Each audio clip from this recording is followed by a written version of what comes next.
Bonjour à tous et bienvenue chez Radio Alalma, l'émission qui parle de la culture et du milieu artistique. Je suis votre présentateur Alain Ramirez. Aujourd'hui, nous nous trouvons dans un endroit assez particulier, juste en dehors de Paris Intramuros. On vient découvrir El Café Latino. Et aujourd'hui, nous retrouvons Marcelo Gomez, qui est responsable du Café Latino. Bonjour Alain, merci de m'accueillir ici. Merci d'être passé, surtout au Soft, à côté de Paris. Écoute, c'est avec plaisir, surtout pour échanger sur ces beaux projets, qui a plus de 10 ans, si j'ai bien compris. Oui, en effet, ça fait depuis 2011 que le projet est né. C'est né sous forme associative et avec un groupe d'amis, notamment des chercheurs, de sociologues ou d'écrivains, on a eu l'idée de créer le Café Latino pour unir l'Amérique latine et l'Europe à travers un support média. C'est-à-dire qu'on s'est rendu compte à cette époque-là qu'il n'existait pas de support qui traitait d'informations sur l'Amérique latine et notamment la culture ou la diversité et la richesse que ce continent pouvait apporter. Donc on voulait sortir des journaux classiques et pouvoir apporter une information plus positive, plus culturelle ou historique également. Et donc on a gardé le concept d'être bilingue et en espagnol pour pouvoir s'adresser à un public assez large. Et donc ça fait plus de 10 ans que la revue El Café Latino existe. C'est génial. Vous avez décidé de faire ça entre vous. C'était qui en fait les protagonistes, on va dire, de l'histoire? Ah oui, alors ça remonte parce que l'idée date d'il y a plus de 10 ans. En effet, c'est Roman Gomez qui est mon père en fait et qui a eu cette idée de lancer donc ce support justement. Se rendant compte qu'à Paris ça n'existe pas. Donc justement l'idée d'avoir le café latino, le café comme un produit qui se cultive en Amérique latine et qui se boit principalement dans beaucoup de pays, et également les cafés qu'on retrouve à Paris et dans les terrasses et dans lesquels les personnes se battent et changent le monde justement en discutant. C'était cette idée-là d'unir les deux continents et de pouvoir nommer cette revue le Café Latino, donc pour les côtés d'Amérique latine. Et donc à ce moment-là, il a eu des réunions donc à la Maison de l'Argentine notamment, avec des amis sociologues et chercheurs aussi sur l'Amérique latine, pour justement commencer à rédiger certains articles, au début un petit peu politique, mais c'est devenu de plus en plus culturel ou historique, pour que chaque contenu puisse être lu aujourd'hui ou dans quelques années. Ça reste d'intérêt pour les lecteurs, mais également pour une personne qui souhaite par exemple apprendre l'espagnol. Il peut consulter l'article à côté en français et avoir la traduction en simultané. Et vice-versa pour un expatrié, émigré qui vient d'arriver à Paris et qui souhaite améliorer, apprendre le français. Il arrive à pouvoir consulter ces thématiques-là, que ce soit sur la Colombie, sur le Mexique ou sur un autre pays. Il peut avoir des thématiques et apprendre sur un sujet et en même temps améliorer sa langue et s'intégrer donc au pays. Donc au final, c'est un peu aussi un travail social, on va dire, pour aider les personnes qui parlent pas forcément encore la langue, qui s'apprennent, qui s'informent un petit peu de ce qui se passe autour d'eux, qui découvrent un petit peu un autre pays ou une autre culture qui les accueille, par exemple.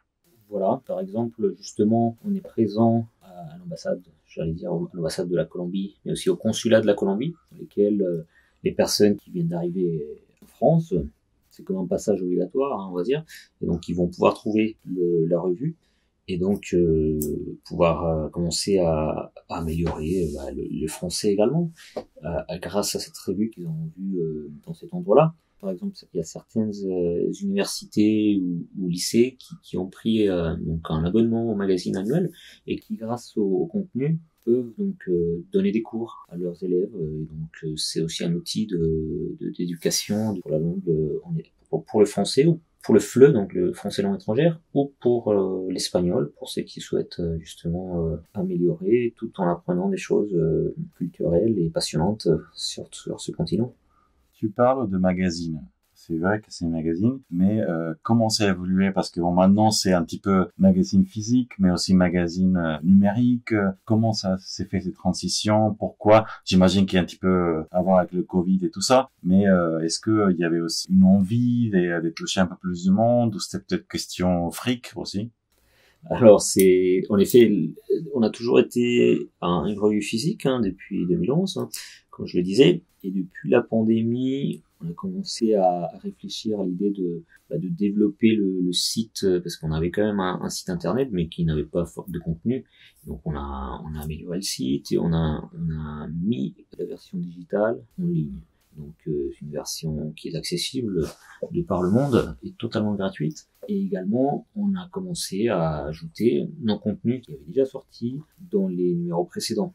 Mais également, ça nous a permis d'ajouter du contenu un peu plus actualisé, un peu plus long aussi. Et éventuellement, ça nous a permis d'avoir un nombre important de nouveaux lecteurs qui se trouvaient auparavant uniquement en France, principalement en Île-de-France et Paris. Maintenant, il y a des lecteurs au niveau national, mais aussi en Amérique latine, aux États-Unis, qui consultent le site, qui peuvent aussi également s'abonner à la newsletter, ou aux réseaux sociaux, nous écrire pour écrire un article, ou pour justement un partenariat si l'occasion se présente. Donc ce site a permis également de développer davantage ce côté numérique, mais enfin de diffuser davantage aussi la culture de l'Amérique latine.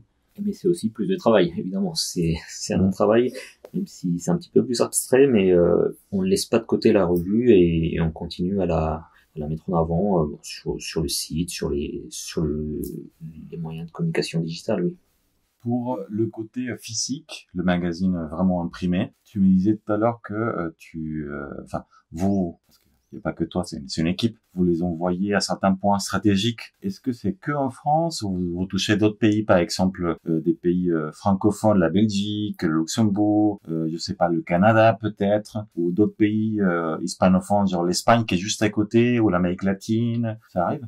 Oui, alors les personnes qui se sont abonnées aujourd'hui à El Café Latino ne sont pas qu'à Paris. Il y a également des personnes qui sont situées dans d'autres villes françaises, également en Espagne, en Belgique, et certains même, on a eu récemment un abonné qui venait des États-Unis. Donc le magazine traverse tout l'océan Atlantique, et ça peut-être grâce justement au site internet qui est visible maintenant dans tous les continents. Et donc c'est une fierté pour nous de pouvoir être diffusé de plus en plus dans d'autres parts. Donc c'était l'objectif principal, de rendre accessible la culture latino-américaine et de montrer ce côté positif à travers le contenu qu'on essaye d'avoir aussi exclusif pour nos lecteurs. Exclusive, c'est-à-dire qu'il y a différence, par exemple, peut-être entre la version physique et la version numérique? En effet, il y a certains contenus qu'on va privilégier uniquement pour le magazine papier. Donc on va le publier et qui va être donc imprimé et diffusé sur la revue papier, qui sera diffusé dans les points principalement parisiens, comme certains restaurants, la Maison de l'Amérique latine ou la Cité universitaire où il y a des événements qui se déroulent ponctuellement. Et ce contenu-là va être, les abonnés évidemment, et ce contenu-là va être donc exclusif pour la revue. Mais par la suite, on commencera à publier certains articles qui seront mis en ligne. Mais sur le site internet, on a également d'autres articles, d'autres interviews, d'autres reportages qui peuvent être consultés à tout moment de la semaine. Quel axe dirais-tu que sont les principaux, les types d'articles? Tout à l'heure, tu nous disais que ça avait commencé plutôt avec un état d'esprit politique, mais après ça a changé vers la culture. Est-ce que c'est vraiment la culture au sens large? Est-ce que c'est plutôt les arts d'un certain type?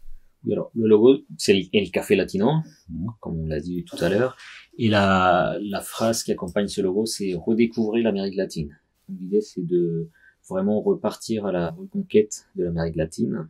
Et ça, on essaye de garder une ligne éditoriale qui s'adresse et qui traite principalement les pays d'Amérique latine, encore une fois, sur un axe plutôt culturel, plutôt historique, parfois scientifique, sans donner d'opinion politique, même si récemment on a eu une collaboration avec l'Institut de Sciences Po à Grenoble.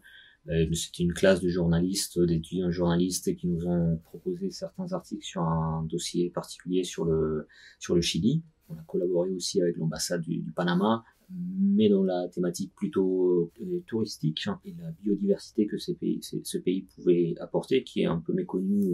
Donc on essaie de se centrer sur ce contenu-là, sur l'actualité, évidemment quand il y a des événements importants qu'on est amené à à y participer, on peut également en parler et le traiter, mais on essaye voilà de garder ce contenu qui soit plutôt exclusif dans ce sens-là, où qu'on pourra trouver principalement sur El Café Latino et d'une façon originale et qui apporte une valeur pour les lecteurs.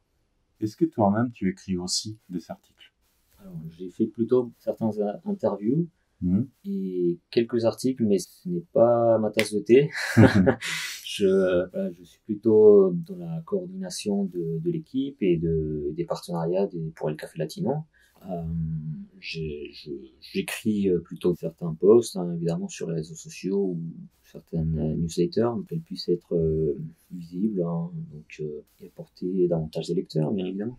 Grosso modo, disons 2022, l'année dernière, il y a eu combien de journalistes ou enfin des personnes qui ont écrit des textes différents? Est-ce que il y en a juste 5 qui font tous les articles, il y en a 50 tous les ans? Est-ce que ça varie énormément, même au niveau des nationalités? Comment ça se passe? C'est une question intéressante. Alors, si on réfléchit un petit peu, en 2022, on a sorti 6 numéros. Sur ces 6 numéros, on a en moyenne une douzaine d'articles, sachant que chaque article est traduit ou qui a été traduit d'une langue à l'autre. Donc, sur chaque numéro, on peut avoir 5 ou 6 personnes différentes, sans compter évidemment les personnes qui ont rédigé ou qui ont apporté leur contribution à travers le site web, c'est-à-dire pour du contenu en ligne. Donc oui, on n'a pas fait les comptes, mais je pense que on a eu des étudiants qui nous ont écrit, on a eu des journalistes, des écrivains qui nous envoient parfois leur ouvrage, leurs livres, qu'on découvre avec passion. C'est un travail qu'on fait avec beaucoup de patience et d'amour, et on essaye de mettre en lumière justement tous ces artistes à travers la revue ou le site. C'est comme une vitrine, comme une œuvre d'art qu'on essaye vraiment de valoriser, de diffuser au maximum. C'est pour ça que la revue reste toujours gratuite à ce jour, et on n'est pas en kiosque, mais bon, pour apporter une pierre à l'édifice, les personnes peuvent s'abonner à tout moment et contribuer au projet del Café Latino. D'accord. C'est-à-dire que bon, tout le monde en soi qui désire, qui a envie, qui a la possibilité de faire un article intéressant, ils peuvent vous le soumettre. Et après, c'est quoi? Il y a une comité de sélection ou comment ça se passe? Oui, s'il intègre évidemment la ligne éditoriale, il pourra être publié soit sur le magazine print, soit sur le digital, sur le site web. Si on a des affinités avec la personne qui l'écrit, bon, il aura une priorité.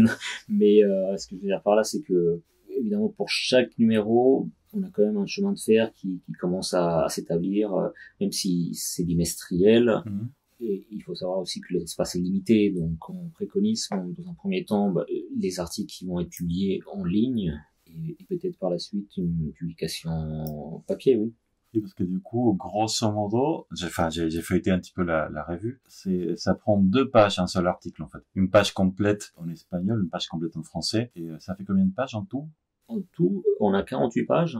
Et il y a des articles, on les fait parce qu'il y a un côté espagnol et l'autre côté en français. Mais on a des dossiers ou des articles un peu plus importants, parfois qui peuvent faire 4 pages complètes, avec les 2 langues. Parfois plus, on a eu des articles un peu plus longs.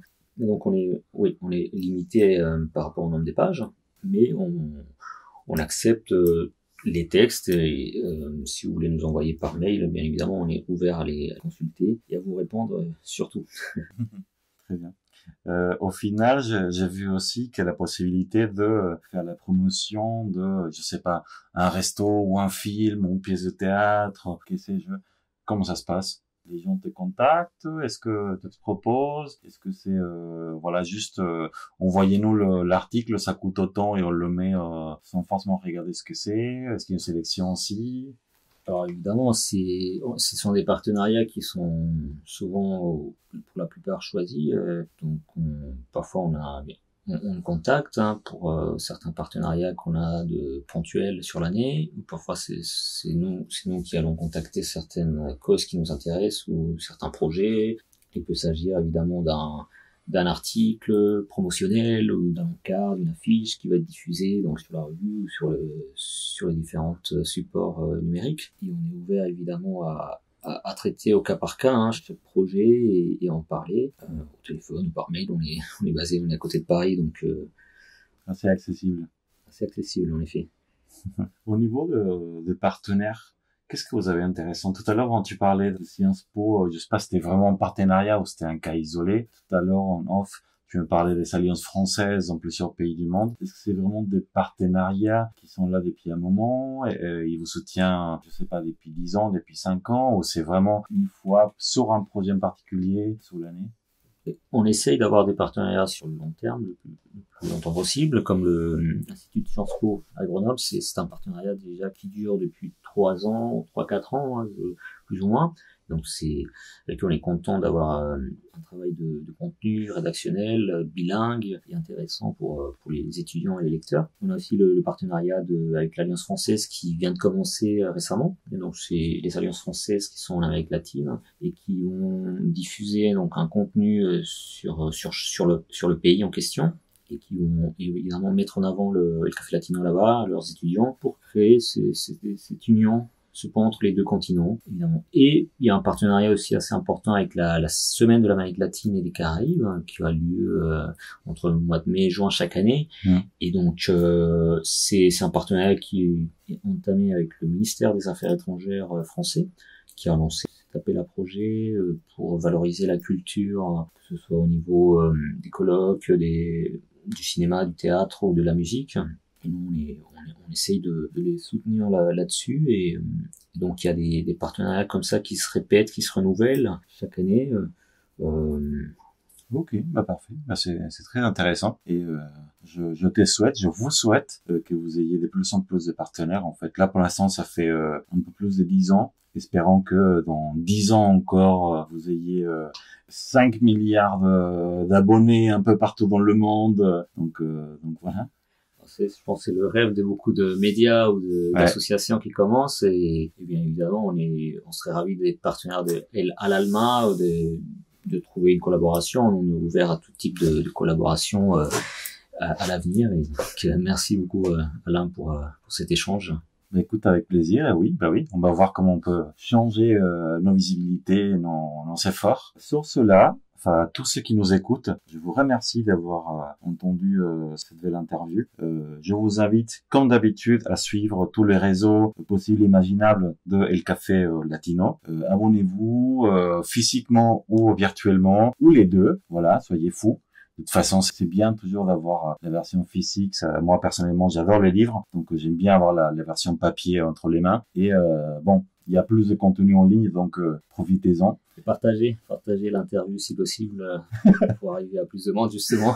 Tout à fait. Donc vous l'avez entendu, c'est pas moi qui vous l'ai dit. Partagez en masse, likez la vidéo, allez cliquer sur le bouton souscrire autant de nous que sur tous les réseaux del Café Latino. Et sur cela, je vous souhaite une belle semaine. On se retrouve bientôt pour une nouvelle aventure. À bientôt. À bientôt. Ciao.